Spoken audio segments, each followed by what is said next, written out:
hello les amis, Sagittaire, ascendant Sagittaire, signe lunaire en Sagittaire.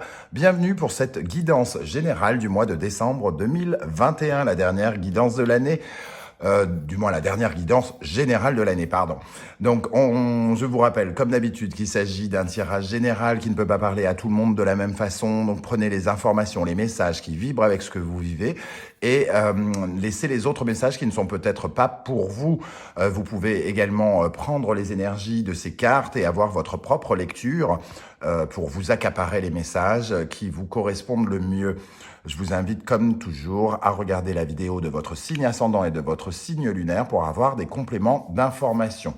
Aujourd'hui, nous allons utiliser le tarot de Marseille pour l'énergie principale, le Lycir Tarot d'Arcana Sacra pour le développement et pour préciser, j'utilise aujourd'hui le tarot d'Irtis qu'on m'a gentiment envoyé, toujours édité par Arcana Sacra, un magnifique tarot que j'aurai le plaisir de vous faire découvrir dans une prochaine vidéo.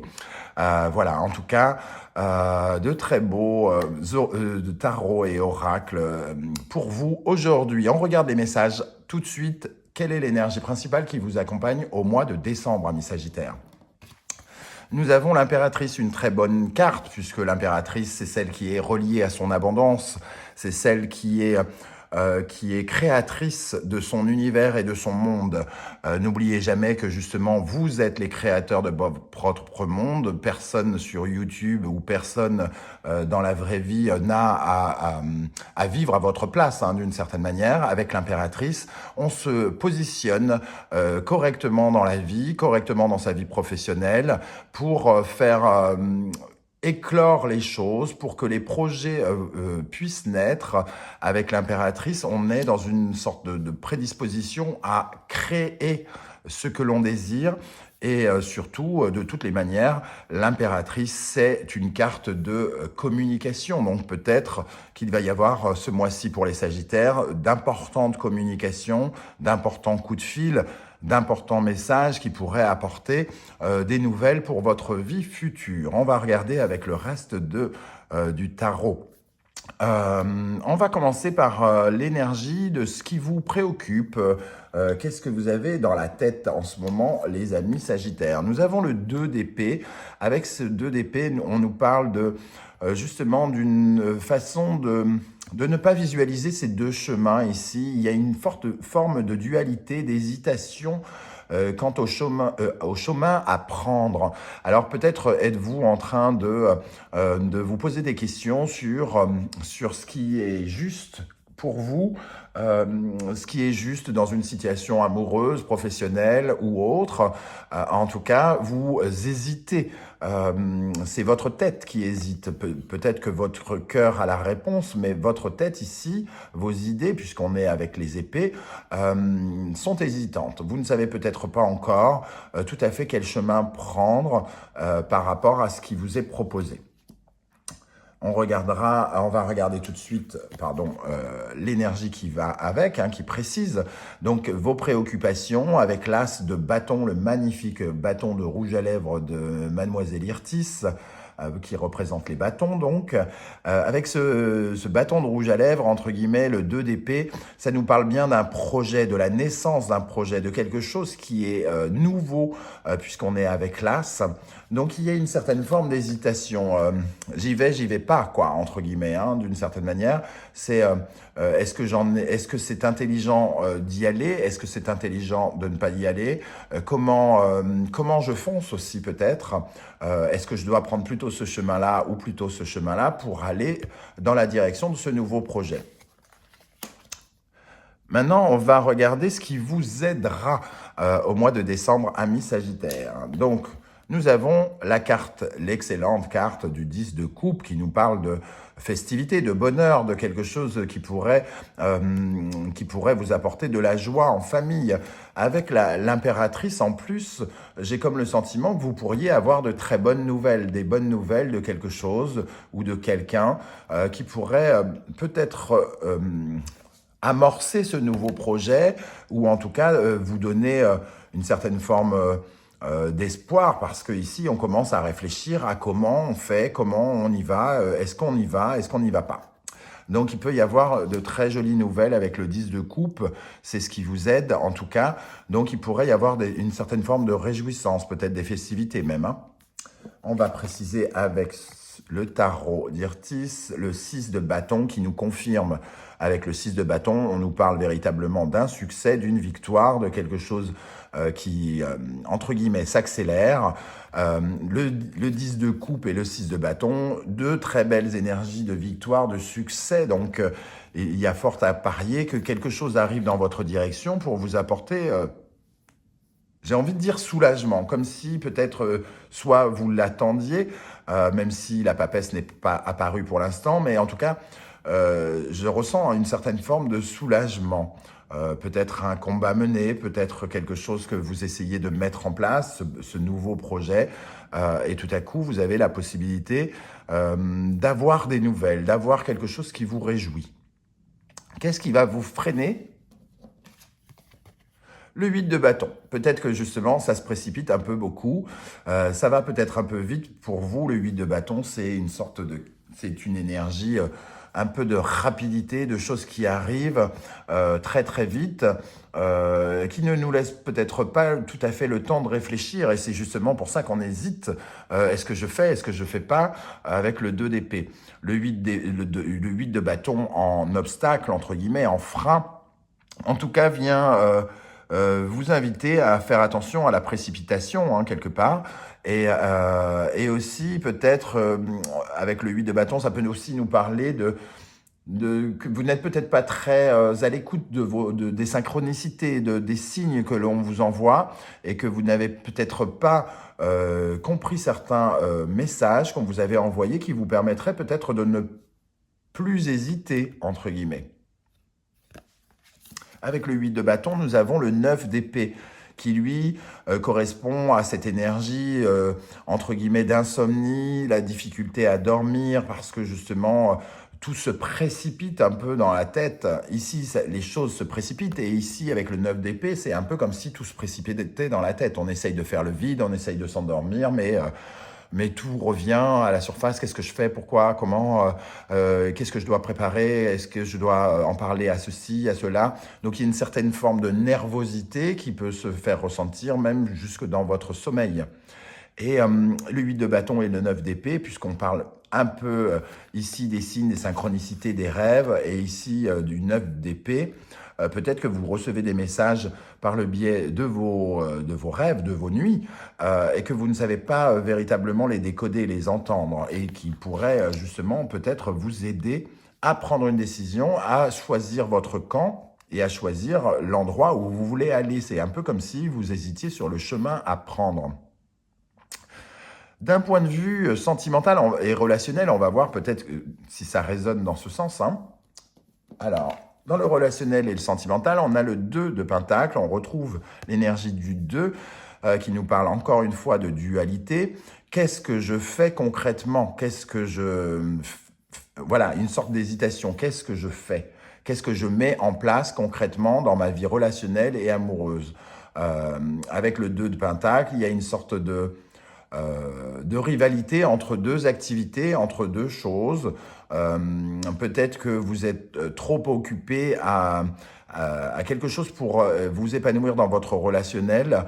Il y a peut-être trop de choses, hein. On sent avec le DDP des hésitations, le 8 de bâton et le 9 d'épée qui nous parlent un peu de précipitation, de choses qui arrivent concrètement, peut-être tout en même temps. Avec le 2 de pentacle, ici, on nous parle aussi de cette énergie de ne pas savoir vraiment quoi faire et d'hésiter, de jongler un petit peu avec les relations, de jongler avec l'amour et peut-être la vie professionnelle. Concrètement dans la vie, il y a quelque chose qui est peut-être un peu pesant parce que beaucoup de poids à porter pour plein de choses dans la vie, peut-être des Sagittaires au mois de décembre. Avec ce 2 de pentacle, nous avons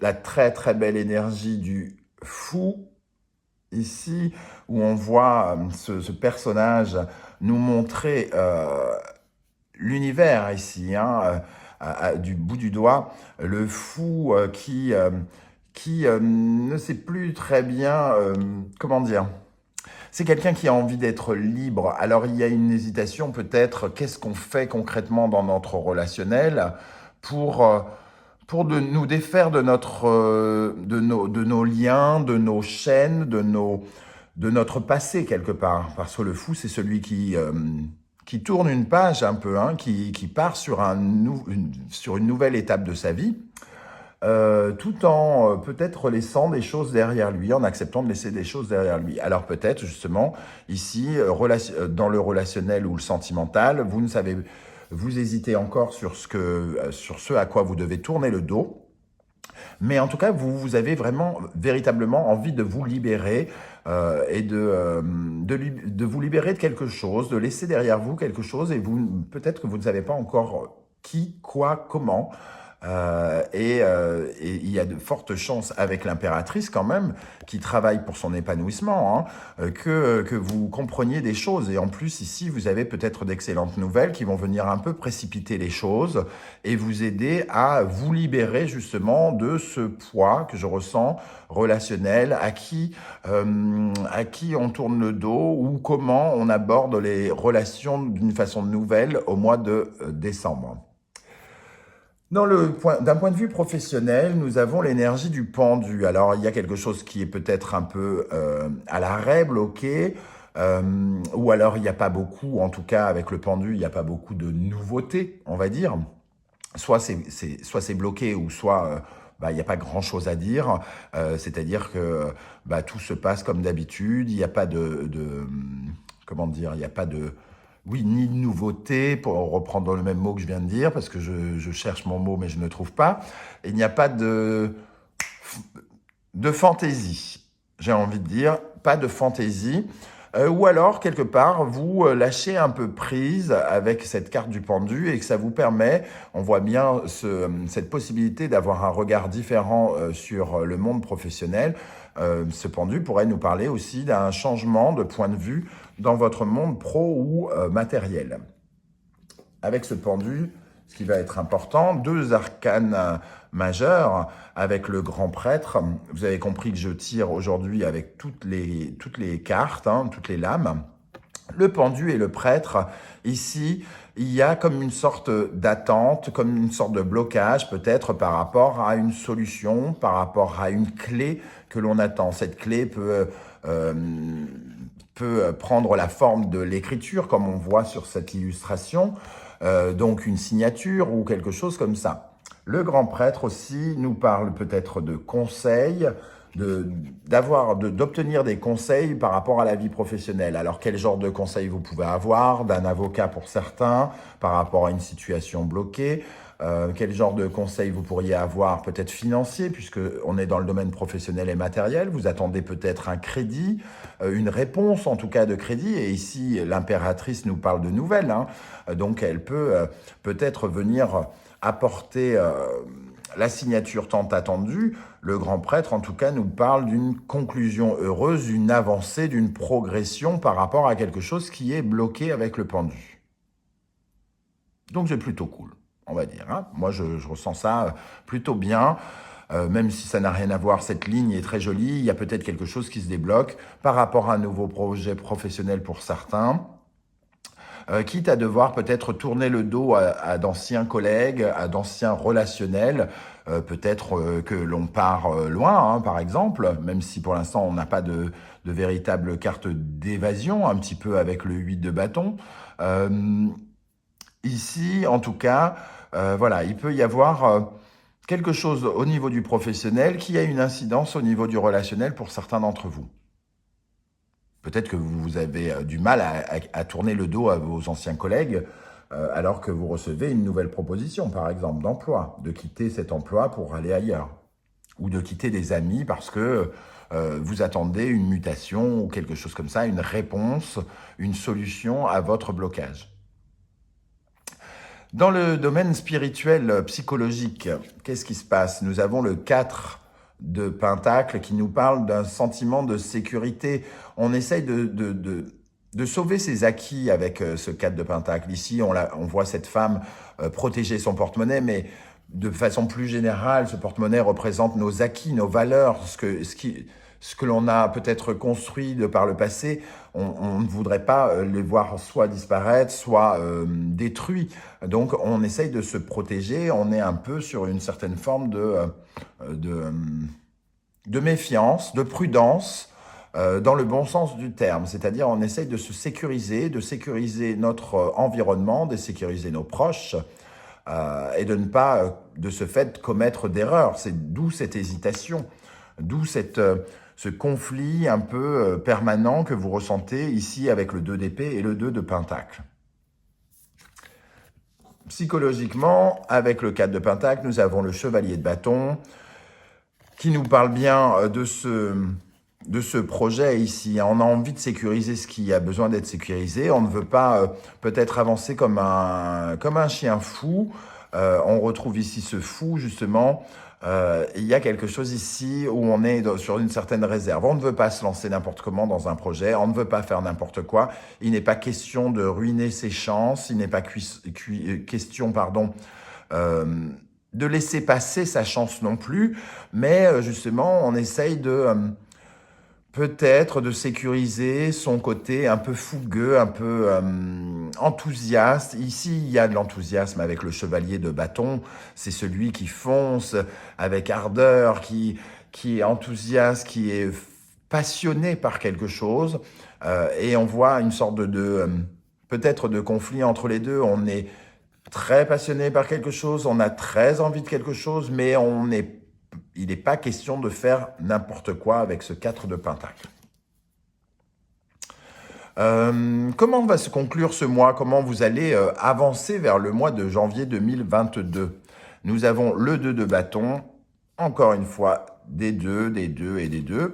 Le 2 de bâton ici nous parle plutôt des désirs, des calculs que l'on fait, de l'analyse que l'on fait d'une situation qui peut être liée d'ailleurs avec des déplacements, un voyage, un déplacement. Donc pour ceux dont je parlais tout à l'heure, une mutation ou un déménagement, pourquoi pas, hein.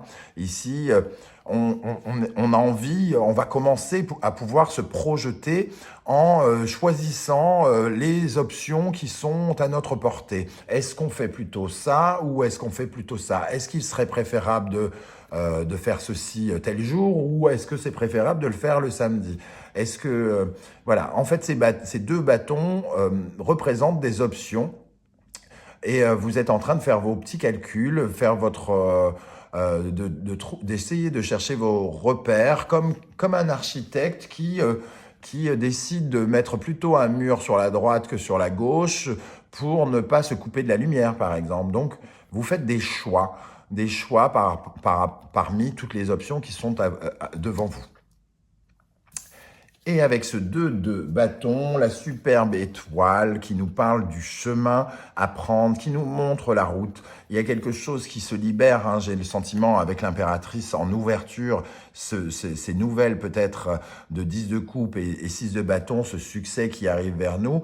Et on a cette magnifique étoile qui vous montre le chemin, qui vous protège par rapport aux choix par rapport aux options que vous choisissez et aux choix finalement que vous êtes en train de faire. Parce que vous êtes raisonnable ici. Vous respectez à la fois votre passion, votre cœur, mais vous n'avez pas envie de faire n'importe quoi. Voilà les amis Sagittaires, comment je ressens ce tirage. J'espère en tout cas que ça vous aura parlé. N'hésitez pas à liker, à vous abonner et à partager cette vidéo si ça vous a plu. Et on se retrouve très très bientôt pour une guidance 100% professionnelle pour ceux que ça intéresse. Merci à tous et à très très vite. Ciao ciao.